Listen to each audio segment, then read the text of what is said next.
What is unfortunate is happening. We have in this country not dealt with the issues of race and the value of African American lives. In Minneapolis, we are seeing this because of one individual, the district attorney, who has refused to move with the times. We commend the city, the police chief, and the mayor for taking aggressive actions.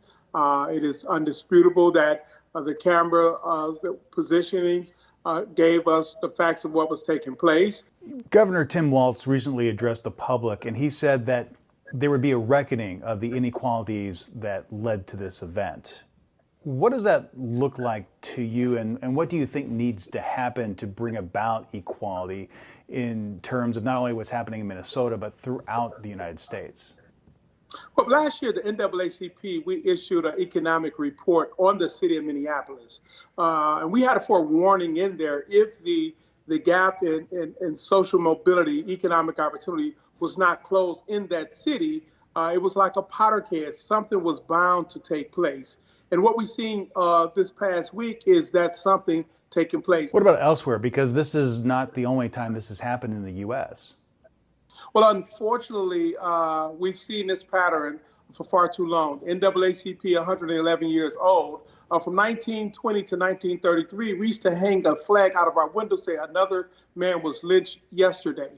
We are at a point now that we have to hang out that flag once again on social media to say we're done dying. Because far too often across the country, the value of the lives of those who are being victimized by law enforcement for all practical purposes is something that needs to be reevaluated, that we are equal under this Constitution, we are human, and there's a moral question here for many people to really grapple with, that we are as much citizens and human as anyone else in this country. You mentioned the hashtag "We Are Done Dying" here, and that you're hanging out a virtual flag on social media that another person has died. What actions is the NAACP taking to bring about those discussions of equality?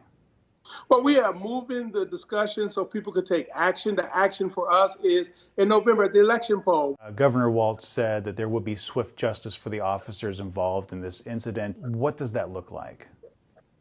You know, I would ask the governor, how would he define swift? We all seen across the nation the video footage of a murder that was being conducted in broad daylight. In fact, we've seen that same coverage from many different angles and many different cameras. And just today, we are now finally seeing one of the officers being brought into custody. One, not all four, only one. So I don't understand the definition of swift in the case the governor is speaking of. So what are you looking for specifically then if this is not swift by your definition?